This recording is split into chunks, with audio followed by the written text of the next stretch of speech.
शादी के बाद रानी अपने ससुराल पहुंच गई। ससुराल में सास ससुर के अलावा जेठ और जेठानी भी थे। रानी ने पैर मारकर चावल से भरा लोटा गिरा दिया। तभी सास ने कहा, बड़ी बहू जल्दी से चावल बटोर लो, अभी रानी बहू इन्हीं चावल की खिचड़ी बनाएगी। जी सासू माँ। जेठानी ने सारे चावल उठा लिए। ये सब देखकर रानी को बड़ी हैरानी हुई, लेकिन फिर उसने सोचा, हो सकता है इन्हीं चावल से खिचड़ी बनाने की कोई परंपरा होती होगी इस घर में। घर के अंदर आते ही उसके पति विक्रम ने कहा, माँ मुझे तो बहुत जोरों की भूख लगी है। भूख तो हम सबको भी लगी है। अब जल्दी से रानी से पहली रसोई की रस्म करा लेते हैं। बड़ी बहू रानी को ये चावल दे दो, खिचड़ी बना लेगी। माँ जी इतने कम चावल में सभी लोग खाना खा लेंगे? ये क्या कह रही है बहू, इन चावलों में कम से कम 3 बार खिचड़ी बनानी है तुझे। ये सब जानकर रानी बहुत हैरान हो गई। खैर वो अपने ससुराल वालों की बात टाल तो सकती नहीं थी और सीधी सादी भी बहुत थी, इसलिए उसने थोड़े से चावल में खिचड़ी बना दी। सभी लोगों ने सिर्फ गिनती के 2-2 चम्मच खिचड़ी खाए और सभी का पेट भर गया। मेरा पेट तो कुछ ज्यादा ही भर गया। अब तो मुझे नींद भी आ रही है।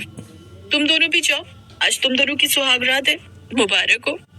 मैंने भी आज कुछ ज्यादा ही खा लिया। 1 चम्मच की जगह 2 चम्मच ले लिए, फालतू का खर्चा हो गया। चलो मैं भी सोता हूँ, तुम सब भी सो जाओ। थक गए होंगे सब लोग, अपनी ऊर्जा को बर्बाद नहीं करना चाहिए। भैया भाभी मैं भी जा रही हूँ सोने, मैंने भी बहुत खा लिया आज। ये सब देखकर रानी को बहुत अजीब लगा।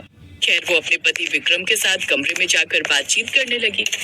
विक्रम जी पक्का बताइए, आप लोगों का पेट भर गया है ना, या फिर आप लोग मुझसे ज्यादा काम नहीं करवाना चाहते थे इसलिए इतना थोड़ा सा खाना बन पाया? ये तुम कैसी बातें कर रही हो? हम लोगों का पेट तो कुछ ज्यादा ही भर गया है। मुझे पता है तुम ऐसी बातें क्यों कर रही हो, क्योंकि तुमने कुछ ज्यादा ही खा लिया है और नींद में ये सब बोल रही हो। खैर दोनों की सुहाग रात हुई और सुबह रानी जल्दी उठकर बाथरूम में नहाने जाने लगी। तभी विक्रम की नींद खुली। उसने रानी का हाथ पकड़कर उसे बिस्तर पर खींच लिया। कहाँ जा रही हो रानी? मैं बाथरूम में नहाने जा रही हूँ, छोड़िए मुझे। पागल हो क्या तुम? इतनी ठंड पड़ रही है और तुम नहाने जा रही हो? और वैसे भी अभी 2 दिन पहले ही तो तुमने नहाया होगा, शादी थी तुम्हारी। ऐसा करो सिर्फ शौच कर लेना, बाकी कुछ भी मत करना। फालतू में पानी बर्बाद नहीं करना चाहिए इतनी ठंड में। अगर तुमने नहाया तो पूरे परिवार वाले पूरा घर सर पर उठा लेंगे। रानी अपने पति की बात टाल नहीं सकती थी, लेकिन उसे ये भी अजीब लगा। वो सिर्फ शौच करके बाहर आ गई। विक्रम उठा, उसने शौच भी नहीं किया और वही रात वाली शेरवानी फिर से पहन ली। ये क्या, आपने तो वही दूल्हे वाली शेरवानी फिर से पहन ली? 1 साल पैसा इकट्ठा करके मैंने ये शेरवानी बनवाई थी और सबको बहुत पसंद भी आई थी, तो मैं दूसरे कपड़े क्यों पहनूं? जब तक ये शेरवानी बर्बाद नहीं हो जाती, फट नहीं जाती, तब तक मैं सिर्फ यही पहनूंगा। और तुम भी वही दुल्हन वाली साड़ी ही पहनोगी, और कुछ मत पहन लेना। खैर रानी ने भी वही साड़ी पहन ली। दोनों लोग बाहर आ गए। तभी रानी ने अपनी सास को बोला, मैं सबके लिए चाय बना देती हूँ और कुछ नाश्ता करना हो तो बताइए, मैं वो भी बना देती हूँ। बहू हमें बेफिजूल खर्चा नहीं करना चाहिए। सुबह नाश्ता करने की क्या जरूरत है? अभी तो रात का खाना ही नहीं पच पाया है। ऐसा करो, हम सबके लिए 1-1 चम्मच चाय बना दो। 1-1 चम्मच चाय? 1-1 चम्मच चाय से क्या हो जाएगा? लगता है हमारी बहू भी एक ही दिन में हमारे रंग में रंगने लगी है। 1-1 चम्मच चाय शायद बहू को ज्यादा लग रही है। तो बहू ऐसा करना कि सिर्फ 1 चम्मच चाय बना देना, हम सब लोग 1-1 बूंद चाय पी लेंगे। अरे नहीं, मैं 1-1 चम्मच ही चाय बना देती हूँ सबके लिए। रानी किचन में जाकर सबके लिए 1-1 चम्मच चाय बनाने लगी। चाय बनाते बनाते वो खुद से ही बातें करने लगी। मेरे ससुराल वाले तो कुछ ज्यादा ही कंजूस हैं। इतनी कंजूसी मैंने तो आज तक किसी फिल्म में भी नहीं देखी। बताओ 1-1 चम्मच चाय कौन पीता है? मैं तो इस घर में अभी नई आई हूँ, ज्यादा कुछ बोल नहीं सकती, लेकिन ये आखिर कब तक चलता रहेगा? मुझे तो बहुत तेज भूख लगी है। कल रात भी सिर्फ मैंने 2 चम्मच खिचड़ी खाई थी। तभी किचन में उसकी ननद और जेठानी भी आ गए।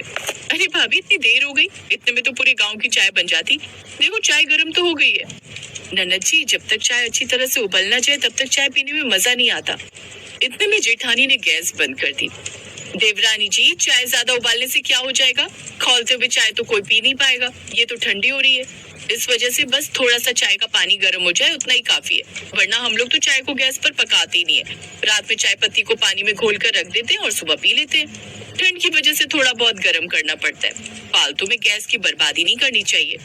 ये सब सुनकर रानी को कुछ ज्यादा ही अजीब लगने लगा। खैर सभी लोगों ने 1-1 चम्मच चाय को 10 बार में खत्म किया। आप सभी लोगों ने अभी तक वही बारात वाले कपड़े क्यों पहन रखे हैं? क्यों बहू, ये कपड़े अच्छे नहीं लग रहे हैं क्या? इतनी ठंड में दूसरे कपड़े क्यों पहने हम लोग? फालतू में पानी खर्च होगा, बिजली खर्च होगी। तेरे पति ने तुझे कुछ समझाया नहीं? जब तक ये कपड़े फट नहीं जाते तब तक हम लोग यही पहने रहेंगे। खैर, धीरे धीरे वक्त बीतता गया। रानी को बहुत भूख लग रही थी। दोपहर के वक्त रानी ने अपनी सास को बोला, सासू माँ, दोपहर के खाने में क्या बनाऊं? बहू, अभी कल रात में ही तो पेट भर के खाया था। इतनी जल्दी खाने की क्या जरूरत है? सबसे पहले तो मैं तुझे इस घर के नियम बता देती हूँ। हम लोग सिर्फ रात में खाना खाते हैं। और हाँ, घर की सभी लाइटें बंद करके सो जा। फालतू में बिजली खर्चा नहीं करनी चाहिए। रात में जब घर के सारे मर्द काम से लौट आएंगे तभी लाइट चालू करना और तभी खाना बनाना। खैर, रानी ने अपनी सास के कहने पर घर की सारी लाइटें बंद करके अपने कमरे में जाकर लेट गई। उसे नींद तो आ नहीं रही थी, इसीलिए वो अंधेरे में रजाई के अंदर इधर से उधर करवटें बदलती रही। उसे भूख भी बहुत तेज लगी हुई थी। मेरे माँ बाप ने ना जाने कौन से कंजूस खानदान में मेरी शादी तय कर दी। खैर, भूख से तड़पते हुए रानी भी सो गई। रात को जब उसका पति काम से वापस आया तब रानी को थोड़ी राहत मिली। वो अभी तक शेरवानी में ही था। अच्छा हुआ आप आ गए। अब जल्दी से हाथ मुंह धो लीजिए, तब तक मैं सासू माँ से पूछकर खाना बना देती हूँ। अरे, इतनी ठंड में हाथ मुंह क्यों धोऊं मैं? कहीं मजदूरी करने गया था क्या? फालतू में पानी बर्बाद नहीं करना चाहिए। वो कहावत नहीं सुनी तुमने? जल ही जीवन है, जल है तो कल है। उसके बाद रानी भागकर अपनी सास के पास गई और खाने के बारे में पूछने लगी। बहू, ऐसा करना, एक आलू की सब्जी बना लो और एक रोटी बना लेना। सभी लोग एक एक दो दो निवाले खा लेंगे और यही हर रात तुझे बनाना है। जहाँ अभी तक रानी भूख की वजह से तड़प रही थी, उसे लग रहा था कम से कम रात को भरपेट खाना मिलेगा। ये उम्मीद भी उसकी टूट गई। उसने सिर्फ एक रोटी और एक आलू की सब्जी बना दी। सभी एक एक निवाला खाकर डकार मारने लगे। ये सब देखकर रानी को गुस्सा भी आ रहा था और हंसी भी। फिर रात में 12 बजे चुपके से रानी अपने लिए किचन में जाकर खाना बनाने लगी। तभी उसकी सास वहां पर आई और सारा खाना उठाकर बाहर फेंक दिया और गुस्से से बोली, आज के बाद अगर ऐसा कुछ करने की कोशिश की तो तुझे भी उठाकर घर से बाहर फेंक देंगे। तेरी वजह से आज इतना खाना बर्बाद हुआ है। जितना खाना 1 महीने में हम लोग खाते हैं उतना तो अकेले खाने जा रही थी। तो इस तरह रानी उस कंजूस ससुराल में फंस चुकी थी। धीरे धीरे कई महीने बीत गए। हर रात सिर्फ एक निवाला खाकर रानी किसी तरह जिंदा थी। ना ही कोई नहाता था और ना ही कोई ढंग से खाना खाता था। अभी तक सभी लोग वही शादी वाले कपड़े पहने हुए थे, लेकिन इसका परिणाम ये रहा कि रानी तो बुरी तरह बीमार ही पड़ गई। पूरा ससुराल बीमार पड़ गया। इसी तरह विक्रम डॉक्टर को बुलाकर लाया। तब डॉक्टर ने कहा, मैंने आप सभी लोगों का चेकअप किया। आपके शरीर में ना हीमोग्लोबिन है ढंग से, ना ही प्रोटीन है, और जीवित रहने के लिए जो भी चाहिए होता है वो कुछ भी आप लोगों के शरीर में नहीं बचा है। बहुत सारी बीमारियों ने आप लोगों को घेर लिया है। आप लोगों को परिवार सहित 2 महीने अस्पताल में भर्ती रहना पड़ेगा और रोज नहाना पड़ेगा। जो हम खिलाएं वही खाना पड़ेगा। अब मजबूरी में पूरे परिवार को अस्पताल में भर्ती करना पड़ा, लेकिन 2 महीने एडमिट रहने पर लाखों रुपए खर्च हो गए। जब सभी लोग ठीक होकर वापस घर लौटे तब उसके ससुर ने कहा, आज हमें अस्पताल में पूरा खाना खाकर पता चला कि इतना भी हम खाना खा सकते हैं। आज हम मौत से बचकर लौटे हैं। अस्पताल में हमारा इतना पैसा खर्चा हो गया जितना हमारी पूरी जिंदगी में खर्च नहीं हुआ। इसीलिए आज के बाद हम सभी हर रोज नहाएंगे और पौष्टिक खाना खाएंगे। हमारी वजह से बहू का भी बुरा हाल हो गया। हमें माफ करना बहू।